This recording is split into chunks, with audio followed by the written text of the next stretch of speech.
Alappuzha Gymkhana, directed by one of my favourite directors in Malayalam, Khalid Rahman, director of Anuraga Karikkum Vellam, Love, Unda, Thallumaala and now Alappuzha Gymkhana. എനിക്ക് നല്ല പ്രതീക്ഷ ഉണ്ടായിരുന്നു ഡയറക്ടറിൽ. ഈ ഡയറക്ടറിൻ്റെ തന്നെ അനിയനായിട്ടുള്ള ജിംഷി ഖാലിദാണ് ക്യാമറ ചെയ്തിരിക്കുന്നത്. ഇവരുടെ തന്നെ ബ്രദറാണ് ഷൈജു ഖാലിദ്. ഇവരെല്ലാവരും നമ്മുടെ മറിമായത്തിലുണ്ടായിരുന്ന VP ഖാലിദ് എന്ന് പറഞ്ഞ നടൻ്റെ മക്കളാണ്. അത് ഞാൻ ലേറ്റായിട്ടാണ് അറിഞ്ഞത്. എന്തായാലും നല്ല പ്രതീക്ഷയുള്ള പടമായിരുന്നു. ഞാൻ ഹാപ്പിയാണ് ഈ പടത്തിൽ. ഈ സിനിമ ഇന്നത്തെ എൻ്റെ 3ാമത്തെ സിനിമയാണ്.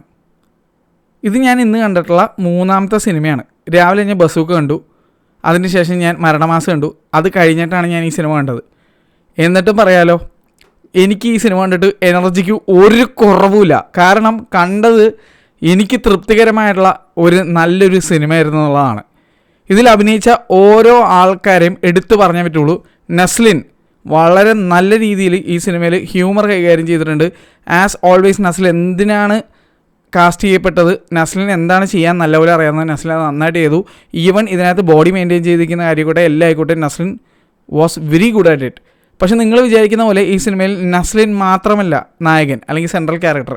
ഒരുപാട് പേരുണ്ട്. എടുത്തു പറയേണ്ട കുറച്ച് ആളുകളുണ്ട്. ഗണപതി, എൻ്റെ പൊന്നോ കിടിലൻ. സിനിമ കണ്ടു കഴിയുമ്പോൾ നിങ്ങൾക്ക് മനസ്സിലാവും ഞാൻ എന്തുകൊണ്ട് ഈ പേരെടുത്ത് പറഞ്ഞു എന്നുള്ള. കിടിലൻ role towards the end. Ganapathi വെറുതെ തകർപ്പൻ റോള്. ഈ ക്യാരക്ടർ ഗണപതി സൂപ്പറായിട്ട് ചെയ്ത്, അടിപൊളിയായിട്ട് ചെയ്ത്. അതുപോലെ അനഘാരവി, നമ്മുടെ കാതലത്തെ കോറിലുള്ള മമ്മൂക്കയുടെ മോളായിട്ട് അഭിനയിച്ച കുട്ടി, മറ്റേ സ്കേറ്റ് ബോർഡിങ് ഒക്കെ ചെയ്യുന്ന. അതുപോലെ തന്നെ നമ്മുടെ മറ്റേ സിനിമ അന്വേഷിപ്പിൻ കണ്ടെത്തുന്നതിലൊക്കെ ഉള്ള പെൺകുട്ടിയാണ്. നല്ല അടിപൊളിയായിട്ട് ഇതിനകത്ത് അഭിനയിച്ചിട്ടുണ്ട്. ഓൾറെഡി ഒരു ഷോർട്ട് ഫിലിം ആൾ ചെയ്തിട്ടുണ്ടായിരുന്നു വളരെ നന്നായിട്ട്. ഇതിലും നല്ല പെർഫോമൻസ് തന്നെയായിരുന്നു. നല്ല പോലെ ട്രെയിൻ ചെയ്തിട്ടുണ്ട്. ആൾ പൊതുവെ ഒരു പെർഫെക്ഷനിസ്റ്റ് ആണെന്ന് എനിക്ക് തോന്നിയിട്ടുണ്ട്. എന്ത് റോൾ ചെയ്താലും നല്ല വൃത്തിക്ക് കിടുവായിട്ട് ചെയ്യുന്ന ഒരു ആർട്ടിസ്റ്റാണ്. എന്തായാലും സൂപ്പറായിട്ട് ചെയ്തിട്ടുണ്ട്. അനഘയും അടിപൊളിയായി. എന്നെ ഞെട്ടിച്ച കുറച്ച് പെർഫോമൻസസ് ഉണ്ട്. ബേബി ജീൻ, എൻ്റെ പൊന്നെ മച്ചാനെ, ഡേവിഡ് ജോൺ ബ്രോ, നിങ്ങളെന്ത് കിടിലായിരുന്നു പറയാമോ. ഓൾറെഡി നിങ്ങളുടെ വോയിസിൻ്റെ ഫാൻ തന്നെയാണ്. ഇത് കൂടാതെ ഇതിനകത്ത് ദ വേ യു പെർഫോംഡ് ഭയങ്കര നാച്ചുറലായിരുന്നു. കിടുവായിട്ട് ചെയ്തു വെച്ചിട്ടുണ്ട്. And Khalid Rahman, thank you so much. Baby ജീൻ്റെ ഈ ഒരു സൈഡ്, ഡേവിഡ് ജോണിൻ്റെ ഈ ഒരു സൈഡ് ഞങ്ങൾക്ക് കാണിച്ചു തന്നതിന്. He's A great actor also. നന്നായിട്ട് ആൾ പെർഫോം ചെയ്ത് വെച്ചിട്ടുണ്ട്. അടിപൊളി പെർഫോമൻസ് ആയിരുന്നു. ലുക്മാൻ്റെ സൈഡിൽ നിന്ന് എനിക്ക് ലുക്മാൻ്റെ പെർഫോമൻസ് ഇഷ്യൂ ആയിട്ട് തോന്നിയില്ല. പക്ഷേ എന്തോ ആ ആശാനായിട്ട് കുറച്ചും കൂടി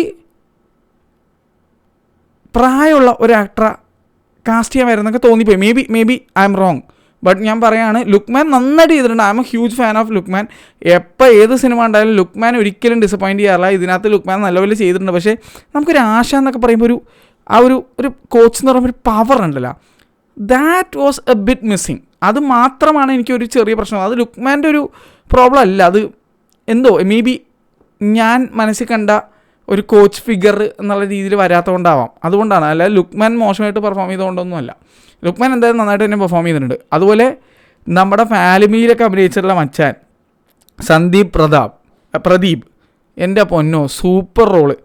ഷിഫാസ് എന്നുള്ള റോളാണ് ചെയ്തിരിക്കുന്നത്. 2 ഷിഫാസ് ഉണ്ട് ഇതിനകത്ത്, ചെറുത് വലുത്. അതിനകത്ത് ചെറുത് എൻ്റെ മോനെ ഷിഫാസ് അലി എന്നുള്ള റോൾ ചെയ്തിരിക്കുന്നത് ഫ്രാങ്കോ ഫ്രാൻസിസ്. മച്ചാനെ ഞാൻ ഇതിനു മുന്നേ ഏതൊരു പടത്തിൽ കണ്ടിട്ടുണ്ട്. ഏത് പടമെന്ന് എനിക്ക് പെട്ടെന്ന് ആലോചിച്ചിട്ട് കിട്ടണില്ല. തണ്ണീർമത്തനാണെന്ന് തോന്നുന്നുണ്ട്. എന്തായാലും കിടിലം പെർഫോമൻസ്, അടിപൊളി. ഞാൻ തെറ്റിപ്പോയെങ്കിൽ ക്ഷമിക്കുക പറഞ്ഞത്. ഒന്ന് കമൻറ്റ് ചെയ്യുക മച്ചാൻ ഏത് പടത്തിലാണ്. എൻ്റെ ഓർമ്മ ശരിയാണെങ്കിൽ ഞാൻ കണ്ടിട്ടുള്ളത് തണ്ണീർമത്തനിലാണ്. അതുപോലെ ഷോൺ ജോയ് എന്ന് പറഞ്ഞൊരു മച്ചാൻ, എൻ്റെ പൊന്നി കിടു എന്ന് പറഞ്ഞാൽ കിടു.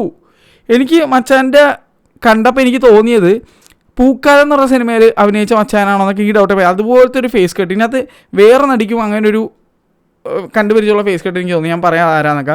ശിവ ഹരിഹരൻ, നമ്മൾ ഒരുപാട് സിനിമയിൽ ആളെ കണ്ടിട്ടുണ്ട്. ഇതിനകത്തും വളരെ നീറ്റ് ആൻഡ് ക്ലീൻ പെർഫോമൻസ്. അതുപോലെ ഓരോരുത്തരും ബോക്സേഴ്സായിട്ട് അഭിനയിച്ച എല്ലാവരും അടിപൊളി പെർഫോമൻസ് ആയിരുന്നു. അവർ ഫിസിക്കലി മാത്രമല്ല നല്ല രീതിയിൽ എൻജോയ് ചെയ്താണ് അഭിനയിച്ചത്. അത് ഈ സിനിമയിൽ നമുക്ക് അറിയാൻ പറ്റും. അതുപോലെ നന്ദ നിശാന്ത് ആസ് അനുപമ, ചെറിയ റോളായിരുന്നു. നോയില ഫ്രാൻസി, പുള്ളിക്കാരി സൂപ്പറായിട്ട് ചെയ്തിട്ടുണ്ടായിരുന്നു. അതിനകത്ത് ഈ നന്ദ നിശാന്ത് എനിക്ക് ആ പവി കെയർ ടേക്കറിൽ ഒരു പെൺകുട്ടി അഭിനയിച്ചിരുന്നു. I think she was not a Malayali. ഇടയ്ക്ക് ആഡ്സ് ഒക്കെ ചേർന്നു. ആ പുള്ളിക്കാരിയുടെ എവിടെയൊക്കെയോ ഒരു ചായക്കാച്ചിൽ ഒരു ഫേസ് കട്ട് എനിക്ക് തോന്നിയതാവാം. എനിക്കങ്ങനെ പെട്ടെന്ന് തോന്നി. ഞാൻ ആദ്യം വിചാരിച്ച് പുള്ളിക്കാരിയാണോ എന്നുള്ളതാണ്, പക്ഷേ അല്ലായിരുന്നു. എന്തായാലും ആ റോളും രസമായിട്ട് ചെയ്തിട്ടുണ്ട് ആൾ. അനുപമ എന്നുള്ള റോള് ആക്ച്വലി നന്നായിട്ട് ചെയ്തിട്ടുണ്ട്. ഒരു സംഭവമൊക്കെ ഉണ്ട്, അത് നിങ്ങൾ കണ്ടോക്കെ. നെസ്ലിൻ ഇതിനകത്ത് ഒരു തരം കോഴി ഒരു റോളാണ്. അത് രസമായിട്ട് നെസ്ലിൻ ചെയ്തു വെച്ചിട്ടുണ്ട്, അടിപൊളിയായിട്ട് ചെയ്തു വെച്ചിട്ടുണ്ട്. നിങ്ങൾക്ക് ചിരിക്കാനുള്ള വക നെസ്ലിൻ്റെ ഭാഗത്തുനിന്ന് നിങ്ങൾ പ്രതീക്ഷിക്കുന്നുണ്ടെങ്കിൽ he has met the expectations. അതാണ് എനിക്ക് പറയാനുള്ളത്. അത് മാത്രമല്ല, ഈ സിനിമ ഇഷ്ടപ്പെടാൻ മറ്റൊരു കാരണം എനിക്ക് എന്താണെന്ന് വെച്ച് കഴിഞ്ഞാൽ, ഇതൊരു അസൽ ക്ലീഷേ ബ്രേക്കിംഗ് സ്പോർട്സ് കോമഡി മൂവിയായിരുന്നു.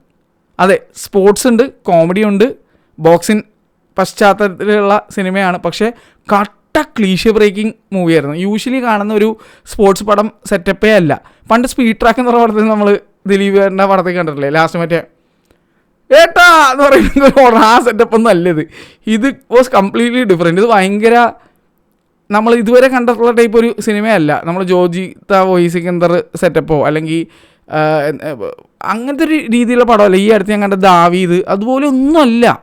ഇത് നമ്മൾ ഇതുവരെ കാണാത്ത ഒരു ക്ലീഷേ ബ്രേക്കിംഗ് സംഭവമുള്ള ഒരു സിനിമ തന്നെയാണ്. അതുകൊണ്ട് തന്നെ ചിലവർക്ക് ദഹിക്കണമെന്നില്ല. ഇതിൻ്റെ എൻഡിങ്ങും അങ്ങനത്തെ ഒരു തരം എൻഡിങ്ങാണ്. പക്ഷേ എനിക്ക് പേഴ്സണലി വർക്കായി ഈ സിനിമ. ഞാൻ ഉച്ചയ്ക്ക് കണ്ട സിനിമയ്ക്കും ഒരു പ്രത്യേകത സിമിലാരിറ്റി എനിക്ക് തോന്നിയത് എന്ന് വെച്ച് കഴിഞ്ഞാൽ മരണമാസം എന്നുള്ള സിനിമയ്ക്കും എനിക്ക് തോന്നിയ ഒരു കാര്യമാണ്, ഭയങ്കര ക്ലീഷേ ബ്രേക്കിംഗ് ആയിരുന്നു. എന്താണ് ഇനി സംഭവിക്കാൻ പോകുന്നതെന്ന് പ്രിഡിക്റ്റ് ചെയ്യാൻ പറ്റത്തില്ല. ആ രീതിയിലാണ് ഈ രണ്ട് സിനിമകളും. അതുകൊണ്ട് തന്നെ ഇന്ന് കണ്ട 3 സിനിമകളിൽ എനിക്ക് ഈ 2 സിനിമകളാണ് കൂടുതൽ ഇഷ്ടപ്പെട്ടത്. അതിൽ Maranamass is A through out comedy പടം, ചിരിച്ചിരിച്ച് ഊപ്പാടിളക്കും. അതിനെപ്പറ്റിയുള്ള ഡീറ്റെയിൽ വീഡിയോ ചാനൽ ഓൾറെഡി ഇട്ടിട്ടുണ്ട്. അപ്പോൾ ഇന്ന് ഞാൻ 3 പടം കണ്ടതിൽ 2 എനിക്ക് കട്ട ഹാപ്പിയാണ്, വളരെ ഹാപ്പിയാണ്. അതുമാത്രമല്ല, ഇറ്റ് മെറ്റ് മൈ എക്സ്പെക്റ്റേഷൻസ്. ഒരു വിധത്തിൽ പറഞ്ഞാൽ മരണമാസം എന്ന് പറഞ്ഞ സിനിമയിൽ എനിക്ക് വലിയ എക്സ്പെക്റ്റേഷൻ ഉണ്ടായിരുന്നില്ല. അതിലെ നടന്മാരെല്ലാവരും എനിക്ക് ഇഷ്ടമായിരുന്നെങ്കിൽ പോലും അതെന്താവും ഒരു സംഭവം ഉണ്ടായിരുന്നു. ബേസിൽ ജോസഫ് എന്നുള്ള ഒരൊറ്റ ആളുടെ ഒരു ഫേസ് മതി എനിക്ക് സിനിമയിൽ കാണാൻ. അപ്പോൾ ആ ഒരു മൈൻഡിലാണ് ഞാൻ പോയത്. പക്ഷേ അത് ബാക്കി നിങ്ങൾ അതിൻ്റെ വീഡിയോ കണ്ടോ. എന്തായാലും ഈ സിനിമയും എനിക്ക് ഇഷ്ടപ്പെട്ടു. ഖാലിദ് റഹ്മാൻ്റെ നല്ല മൂവീസിൻ്റെ ലിസ്റ്റിലേക്ക് ഒരു സിനിമ കൂടി. എന്തായാലും I love him as A director. കാരണം പുള്ളിയുടെ ഒരു സിനിമ പോലും ഒരുപോലെ ഉണ്ടാവില്ല. വളരെ ഡിഫറൻ്റ് ആയിട്ടാണ് ഓരോ സിനിമകളും വരുന്നത്. He experiments on different genres also.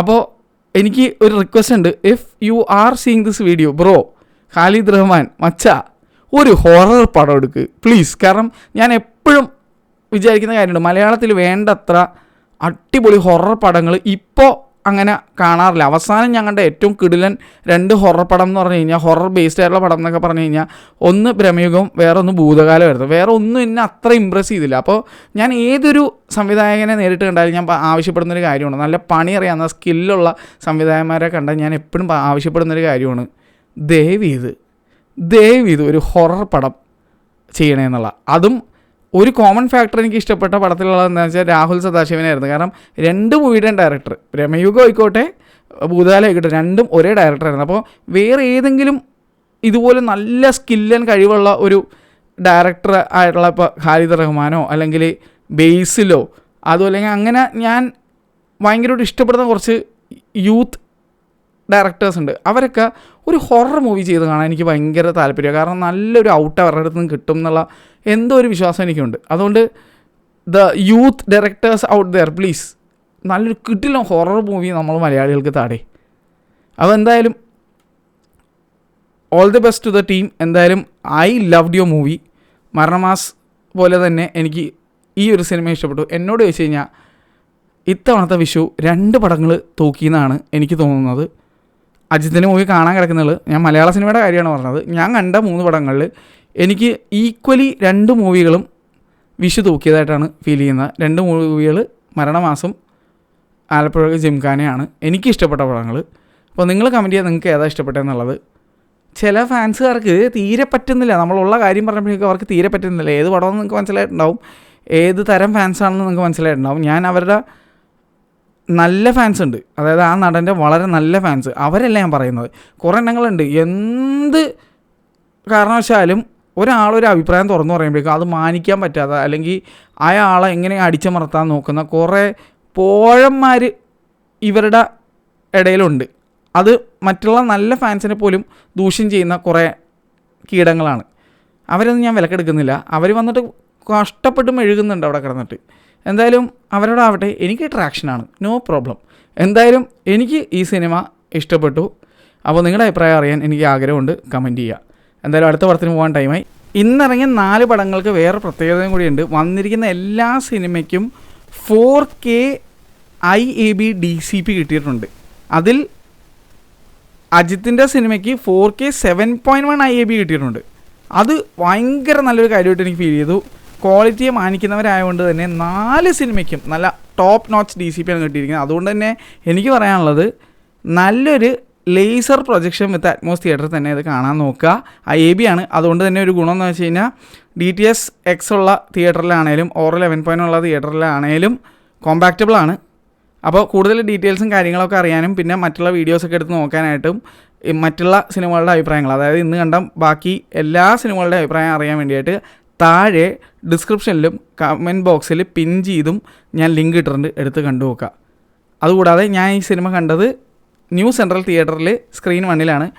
അതൊരു സെപ്പറേറ്റ് വീഡിയോ ആയിട്ട് അതിൻ്റെ എക്സ്പീരിയൻസ് വീഡിയോ ഞാൻ ചെയ്യുന്നതായിരിക്കും. അത് പിന്നീട് വേറെ ദിവസം വരും. എന്തായാലും നാളെ എനിക്ക് 2 IMAX ചിത്രങ്ങളും കൂടിയുണ്ട്. അത് കണ്ടിട്ട് ഞാൻ അതും അഭിപ്രായം ഇട്ടേക്കാം. അപ്പോൾ ഞാൻ ഇന്ന് പോയിട്ട് അജിത്തിൻ്റെ പടം കാണട്ടെ, ഗുഡ് ബാഡ് അഗ്ലി. എന്നിട്ട് അതിൻ്റെ അഭിപ്രായം കൂടി ഞാൻ ഇട്ടേക്കാം, പോസ്റ്റ് ചെയ്യാം. അപ്പോൾ ടൈം കിട്ടുമ്പോൾ എല്ലാവരും കണ്ടു നോക്കാം. ടാറ്റ.